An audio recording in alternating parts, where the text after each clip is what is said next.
अस्सलाम वालेकुम दोस्तों, मैं हूं आपका अपना बिलाल मोइन और आप देख रहे हैं बिलाल मोइन यूट्यूब चैनल। अच्छा जी, बहुत सारे दिन हो गए थे, कुछ वीडियो वगैरह आई नहीं थी, तो लोग कह रहे थे यार कोई वीडियो बनाएं, कोई अपडेट्स दें, क्या चल रहा है ओमान और ओमान के वीज़े के क्या मामलात हैं और ओवरऑल जो है वो क्या न्यूज़ है वीज़ा से रिलेटेड भी और मज़ीद कुछ चीज़ें। देखिए जी, आज की इस वीडियो में मैं कुछ ऐसी चीज़ें आप लोगों से शेयर करना चाह रहा हूँ जो मेरा ख्याल है कि बहुत मतलब ना होने के बराबर, कोई एक्सपेक्ट तो वो सोच भी नहीं सकता।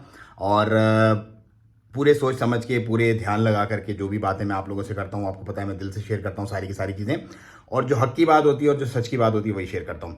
तो पहली बात तो ये है कि भाई वीज़ाज़ की फ़िलहाल कोई अपडेट नहीं है। हुकूमत ओमान की तरफ से पाकिस्तानियों के जो बिज़नेस वीज़ाज़ हैं उसकी फ़िलहाल कोई अपडेट नहीं है, कोई ओपन नहीं हुए हैं।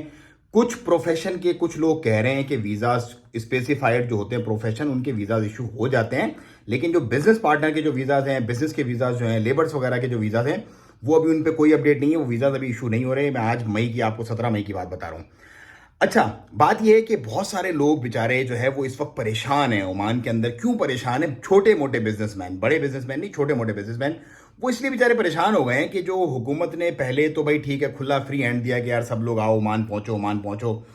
उसके बाद फिर उन्होंने क्या किया, उन्होंने एक शर्त रख दी कि यार एक ओमानी को आपने हायर करना है लाजमी। मेरा ये जाती ख्याल है, मेरा ये अपना ओपिनियन है कि ये जो ओमानी को एक रखने की शर्त है ना, ये इनजस्टिस है इन लोगों के साथ। क्योंकि बिजनेसमैन अपना बिजनेस स्टेबल करे, छोटा मोटा बिजनेसमैन बेचारा कोई कैफे कर रहा है, कोई जो है ग्रोसरी की शॉप वो बंद कर दी अभी जिसकी पुरानी है, कोई अपने छोटे मोटे बिजनेस कर रहा है, तो वो 380 रियाल पासी डाल के तकरीबन कहां से देगा?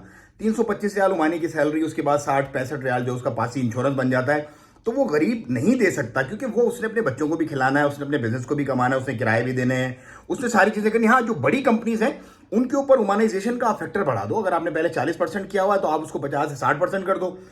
लेकिन छोटे छोटे बिजनेसमैन के ऊपर ये इंप्लीमेंट करना इनजस्टिस है। ये हर हुकूमत की अपनी एक पॉलिसी होती है, यकीनन उन्होंने सोच समझ के ये पॉलिसी लगाई होगी, लेकिन मेरा ये जाती ख्याल है, मेरा ये अपना ओपिनियन है, और ये मैं अपने पूरे होश हवास और सोच समझ के बात कह रहा हूं कि ये बात नहीं होनी चाहिए, ये गलत है, बिल्कुल ये सरासर ज्यादती है। और अगर इसको करना ही था इन्होंने इस तरह से, तो इनको पहले से इन्फॉर्म कर देना चाहिए था कि भाई जितने भी लोग सल्तनत ओमान इस तरीके से आना चाहते हैं तो उनको एक साल के बाद, अब देखो जो अपने बिजनेस स्टेबल कर जाते हैं लोग, बहुत सारे लोग ऐसे जिन्होंने लोग हायर कर लिए क्योंकि वो they are making good money, उनके बिजनेस स्टेबल हो गए, उनकी कमाई अच्छी है अल्हम्दुलिल्लाह, वहीं से कमा रहे हैं, वहीं से थोड़ा बहुत उमानी को दे दें। ये इतनी बड़ी बात नहीं है कि एक उमानी रखना, लेकिन जो स्ट्रगलिंग फेज के अंदर लोग हैं उनके लिए यकीनन ये एक बहुत बड़ी बात है, और उनको एक उमानी रखना एक साल के बाद मुश्किल हो जाता है।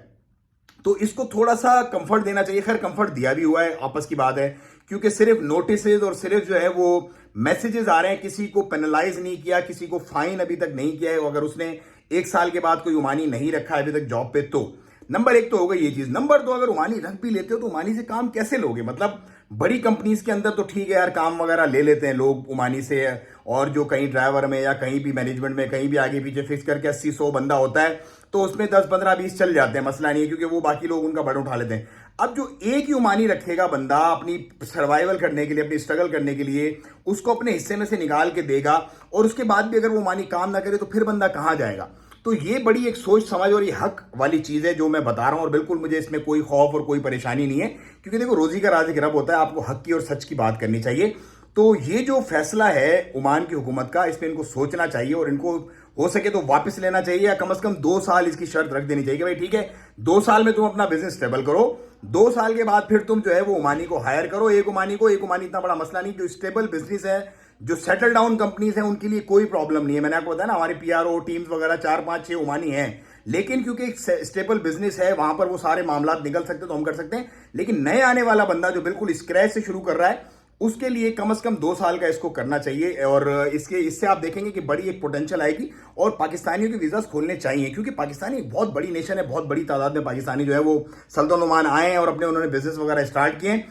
तो ये हक बांग्लादेशियों को भी देना चाहिए, पाकिस्तानियों को भी देना चाहिए, दुनिया की तमाम नेशनलिस्ट को देना चाहिए। हाँ, स्क्रूटनाइज कर दो आप, उसकी सख्ती कर दो, उसके जो मामला जो है, मतलब जो आपने एक पहले बिल्कुल फ्री हैंड दिया हुआ था, इजीली कन्वीनियंटली इंटरव्यूज वगैरह आपने डाल दिए, वो करो, सारे मामला को स्क्रूटनाइज करो, उसके बाद करो।